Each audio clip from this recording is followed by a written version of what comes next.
Hi friends, మీ పిల్లలు కూడా ఏదైనా షేర్ చేసుకోవడంలో గొడవలు పడుతున్నారా?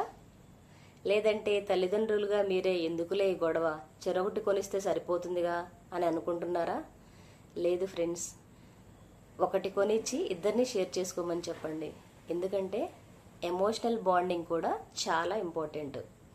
ఎందుకంటే రేపు వాళ్ళు పెద్ద అయినాక కూడా, పెళ్ళిళ్ళైనా కూడా, శాలరీస్ వచ్చినా కూడా నీ శాలరీ నీదే, నా శాలరీ నాది, లేదంటే ప్రతిదీ అట్లా విడిపోయినట్టుగా కాకుండా కలిసి ఉండటంలో, షేర్ చేసుకోవడంలో, ఒకళ్ళకి ఇవ్వడంలో ఉండే ఆనందాన్ని మనం పిల్లలకి అర్థమయ్యేలా చెప్పాలి.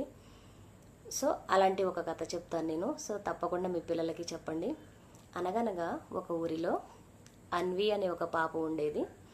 తను స్కూల్కి వెళ్ళింది.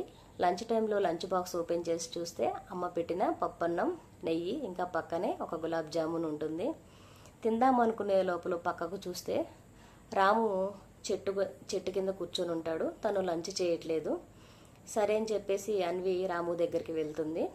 తన లంచ్ బాక్స్లో నుంచి పప్పన్నం ఇంకా గులాబ్ జామున్ హాఫ్ చేసి ప్లేట్లో పెట్టి, అంటే లంచ్ బాక్స్ మూతలో పెట్టి రాముకి నవ్వుతూ ఇస్తుంది.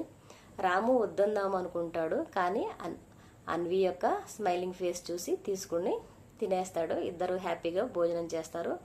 ఆ విధంగా రోజు అన్వి తన ఫుడ్ని రాముకి షేర్ చేస్తూ ఉంటుంది. ఇది గమనించిన టీచర్ కూడా అన్విని గుడ్ జాబ్ అని అప్రిషియేట్ చేస్తుంది. మిగతా పిల్లలు కూడా రాముకి షేర్ చేస్తూ ఉంటారు. ఇలా అన్వి రాము బెస్ట్ ఫ్రెండ్స్ అవుతారు. ఒకరోజు రాము కూడా ఒక లంచ్ బాక్స్ తీసుకొస్తాడు. అందులో ఒక ఎండిపోయిన చపాతి ఇంకా కొద్దిగా ఉప్పు ఉంటుంది. రాము ఓపెన్ చేసేసి బాక్స్ని అన్వి ఇది నీకోసమే అంటాడు. అది విన్న అన్వికి కళ్ళెమ్మటి నీళ్లు వస్తాయి. ఎందుకు? అందులో ఎండిపోయిన చపాతీ ఉందా, లేకపోతే తక్కువ ఉందా, లేకపోతే రాము పూర అదే పేదవాడు అని అన్న విషయం గురించి కాదు. రాము యొక్క మనసు అంటే తన దగ్గర ఉన్నది ఎంత అన్నది ముఖ్యం కాదు, తను ఇవ్వాలనుకున్నాడు చూసారా, ఆ మనసును చూసి అన్వి అనేది చాలా ఎమోషనల్ అయిపోతుంది. సో ఫ్రెండ్స్, మన దగ్గర ఎంత ఉన్నదనేది ముఖ్యం కాదు, ఇవ్వాలనే మనసు ఉంది చూసారా, అది చాలా గ్రేట్. సో ఇలాంటి చిన్ని కథలతో చెప్పడం ద్వారా ఇవ్వడంలో వచ్చే ఆనందాన్ని, దానివల్ల వచ్చే ఫ్రెండ్స్ కానీ ఒక హ్యాపీనెస్ ఉంటుంది చూసారా, ఇవన్నీ కూడా మనం కథలు చెప్పడం ద్వారా పిల్లలకు అర్థమయ్యేలా చెప్పవచ్చు.